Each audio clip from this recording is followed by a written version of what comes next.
ようこそ यो होला अमीगो लॉन्डो। आज के वीडियो में हम लोग बोर्ड और टू ब्लू वोर्टेक्स चैप्टर 10 को एक्सप्लेन करेंगे। साथ ही हम लोग डिस्कस करेंगे अबाउट क्या हिमावारी अपने बेस फॉर्म के अंदर बारियन मोड को यूज कर रही है। तो चलो यार ज्यादा टाइम पास ना करते हुए इस वाले चैप्टर को एक्सप्लेन करते हैं। चैप्टर को स्टार्टिंग में हम लोग देखते हैं टीम 10 जुरा से एस्केप करने की कोशिश करती है। इसके अलावा भला उन लोगों के पास ऑप्शन भी क्या है। हम देखते हैं जुरा को पता है कि ये लोग भाग क्यों रहे हैं। पहला रीजन, वो जुरा से जीत नहीं सकते, जो कि ऑब्वियस है क्योंकि ये बंदा सिर्फ एक आंख से टेल बीस्ट बॉम्ब को शूट कर सकता है। और सेकंड रीजन, अगर ये लोग जुरा से फाइट करे भी तो बाहर जाके करे ताकि विलेज पे कोई डैमेज ना आए, जो कि हम लोगों ने कोनोहा में काफी बार देखा हुआ है। जब नाइनटेल्स ने रैम्पेज किया था, जब इशिके ने इन्वेड किया था, हर बार शिनोबीज का मेन टारगेट यही होता है कि विलेज से बाहर जाके फाइट करना ताकि विलेज के अंदर कम से कम डैमेज हो। आगे हम देखते हैं जुरा के लोकेशन पे कोनोहामारू पहुंच जाता है और वो अकेला नहीं था, उसके साथ और भी शिनोबीज थे। कोनोहामारू बोलते हैं हमें तो लॉन्डे तो दिख गए लेकिन टीम 10 का कोई अता पता नहीं है। आगे शिकामारू ये इन्फॉर्मेशन बोरुटो और कावाकी के साथ शेयर करता है। वो बोलता है टीम 10 फिलहाल के लिए तो सही है। वो लोग हिमावारी के साथ ट्रेवल कर रहे हैं साउथ वेस्ट की तरफ ताकि वो शिंजूस को विलेज से दूर रख पाए। और हाँ, किस लिए पता नहीं लेकिन उन लोगों का टारगेट हिमावारी है। आगे शिकामारू कावाकी को बोलता है सुनबे कावाकी, बोरुटो भी उन शिंजूस को एनिमी कंसीडर कर रहा है, सो हम इस चीज का फायदा उठा सकते हैं। कावाकी बोलते है अबे ओ होकागे, जब तेरे को पता हिमावारी डेंजर में है तो तूने मेरे को पहले क्यों नहीं बताया बे। फिर आगे वो हिमावारी को बचाने के लिए जाता है। दूसरी साइड हम देखते हैं बोरुटो अभी कुछ नहीं कर पाएगा क्योंकि बोरुटो से कार्मा कंट्रोल नहीं होता ना। आगे हिदारी जुरा से पूछता है वो लोग हमारे बीच में इंटरफेयर क्यों कर रहे हैं बे। जुरा बोलता है जाके तू ही पूछ ले, मैं तो चला हिमावारी के पीछे। आगे हम देखते हैं हिदारी और कोनोहामारू के बीच में कुछ बातें होती है। हाँ, सिर्फ बातें ही होती है, नो लड़ाई झगड़ा, भाईचारा ऑन टॉप। आगे हम देखते हैं कोनोहामारू सेंसर यूनिट को बोलता है एक सेकंड, तुमने तो कहा था 2 लोग कोनोहा के अंदर इन्वेड किए हैं और उनमें से एक उचिया सासके हैं, लेकिन मुझे कहीं पे भी उचिया सासके नहीं दिख रहा। आगे सेंसर यूनिट जवाब देती है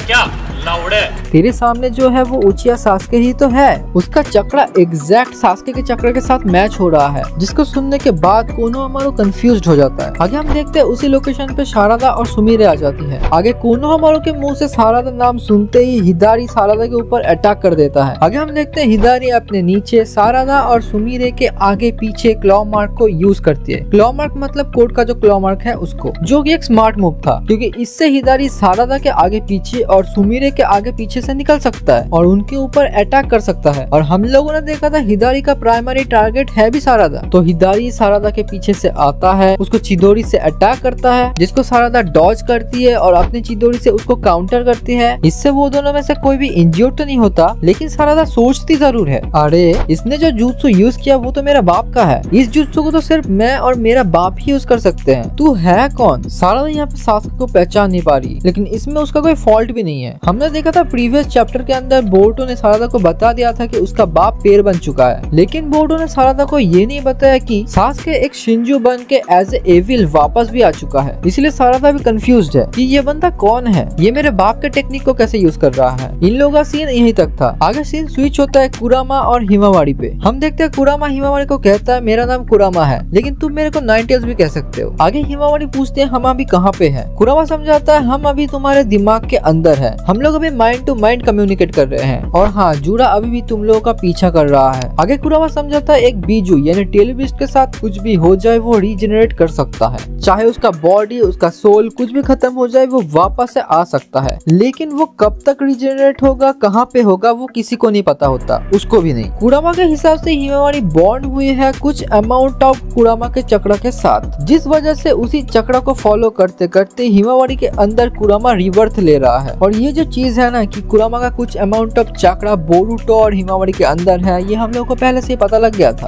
क्योंकि नारुतो के गाल पे कुछ लाइंस है ना, वो इस वजह से ही है क्योंकि कुरामा नारुतो के अंदर सील था, मतलब नारुतो के अंदर कुरामा का चक्रा था और सेम वो लाइंस हमें बोरुटो और हिमावारी के गाल में भी देखने को मिलता है। मतलब ये तो हम लोगों को पता चल गया था कि बोरुटो और हिमावारी के अंदर कुछ अमाउंट ऑफ कुरामा का चक्रा है। बैक टू द मांगा हम लोग देखते हैं हिमावारी को होश आ चुका है। वो देखती है उसके पीछे एक दरिंदा लगा हुआ है। आगे हिमावारी कुरामा को मदद करने के लिए बोलती है, लेकिन कुरामा भी लाइक आज मूड नहीं कर रहा, इसे कल देखते हैं इस काम को। आगे हम देखते हैं जूरा फिर से अपने एक आंख से एक टेल बीस्ट बॉम्ब बनाता है और उसको शूट करता है, लेकिन ये वाला टेल बीस्ट बम ज्यादा डिस्ट्रक्शन ना करते हुए इनोजिन का जो पंछी है ना उसको काट देता है, जिससे वो लोग क्रैश कर रहे थे, लेकिन चोचो उन लोगों को सेफली लैंड करा देती है। आगे हम देखते हैं जूरा बोलता है तुम्हारा टीम वर्क के लिए एक और बार तालियां, लेकिन इट्स अ शेम तुम लोग मरने वाले हो। आगे हिमावारी फिर से कुरामा से मदद मांगती है। कुरामा तो बोल देता अगर इस पॉइंट पे कोई कुछ कर सकता है तो वो खुद तू है, मेरे पावर्स तेरे अंदर है तो इसको यूज कर। कुरामा आगे और भी बोलता है तुम्हारा और मेरा चक्रा काफी हाई है, जिससे तुम अपने सारे प्रेडिसेसर्स को सरपास कर देती हो, इवन तुम नारुतो को भी सरपास कर देती हो। इसके साथ कुरामा यही समझाना चाहता है कि हिमावारी के अंदर वो बॉर्न हुआ है, सो हिमावारी के साथ वो ज्यादा कंफर्टेबल है। आगे कुरामा का लेक्चर सुन के और कुरामा के मुंह से बिलीव इन योरसेल्फ सुन के हिमावारी के अंदर जोश थोड़ा सा आता है। हिमावारी जूरा के ऊपर अटैक कर देती है, हालांकि उससे फायदा तो कुछ नहीं होता, उल्टा नुकसान ही हो जाता है। आगे जूरा उड स्टाइल को यूज करके हिमावारी को कैप्चर कर लेता है। ये देख के इनोजिन रेज में आके जूरा के ऊपर अटैक कर देता है, लेकिन वो भी पहले जाता है। देखो अभी इस पॉइंट पे जूरा इतना ज्यादा चिल है ना, जब हिमावारी बोलती है कि तेरे को मेरे से काम है, इन लोगों को छोड़ दे, जूरा इसको एग्री भी कर देता है कि हाँ मैं तो इन लोगों को छोड़ना चाहता हूँ, लेकिन बार बार ये इंटरफेयर कर रहे हैं। आगे इनोजिन फिर से जूरा को रोकने की कोशिश करता है, लेकिन इस बार ये उसको महंगा पड़ जाता है। इस बार ये लिटरली जूरा उसको मार देता है। देखो अगर हम इसको बेसिकली देखें ना, ये कोई बड़ी बात नहीं है, एक दो कैरेक्टर का मरना वैसे होना ही है, लेकिन हमें पता है इनो का बाप मारा गया था 10 टेल्स के बीस्ट बॉम्ब से, और इनो के बेटे इनोजिन को भी एक 10 टेल्स ने ही मार दिया। तो इनो के लिए तो ये ट्रॉमेटिक हो गया ना कि उसका बाप भी एक 10 टेल्स से मारा गया था और उसका बेटा भी एक 10 टेल्स से मारा गया। और शायद से ये बात इनो को पता चल भी चुकी है, क्योंकि टीम 10 सेंसर यूनिट से कनेक्टेड थी और इनो भी सेंसर यूनिट से कनेक्टेड रहती है, तो इनो को सूनर और लेटर पता ये लगने वाला ही है। चैप्टर में आगे हम देखते इनोजिन को मरता देखकर हिमावारी रेज मोड में आ जाती है। वो कुरामा का चक्रा तो यूज करती है, लेकिन उसके आसपास कुरामा का कोई ऑरा नहीं दिख रहा, और साथ ही उसके बाल उसके दादी की तरह 9 पार्ट्स में हवा में उड़ रहे हैं। 9 पार्ट्स 9 टेल्स, समझ रहे हो? यहाँ पे तुम हिमावारी के आईज देखो, ये नारुतो के बार्डियन मोड से रिजेंबल नहीं कर रही। इसके पीछे का रीजन ऐसा हो सकता है कि हिमावारी के अंदर जो नया कुरामा मैनिफेस्ट हुआ है, या फिर तुम कह सकते हो कुरामा जो रिबॉर्न हुआ है, वो शायद से वही हाई एनर्जी वाला कुरामा है जो कि बार्डियन मोड के अंदर था। और हाँ, तुमने नोटिस किया होगा कि नारुतो ने जब बार्डियन मोड को यूज किया था उसके भी आसपास कोई ऑरा नहीं था, और सेम यहाँ पे हिमावारी के आसपास भी कोई ऑरा नहीं है। तो शायद से हिमावारी बार्डियन मोड को यूज करिए बेस फॉर्म के अंदर, मतलब हिमावारी बार्डियन मोड को यूज करिए एज ए नॉर्मल मोड। आगे चैप्टर के एंड में कुरामा यही बोलता है तूने तो कमाल कर दिया, चलो अभी देखते हैं तेरे साथ रैम्पेज करने में कितना मजा आएगा। इसी के साथ ये वाला चैप्टर यहाँ पे खत्म। बाकी आगे तुम लोग कमेंट में बताओ, क्या हिमावारी सच में बार्डियन मोड को अपने बेस फॉर्म के अंदर यूज कर रही है? तुम्हें क्या लगता है? बाकी आज के वीडियो को यहीं पे खत्म करते हैं, मैं चलता हूँ, बाय।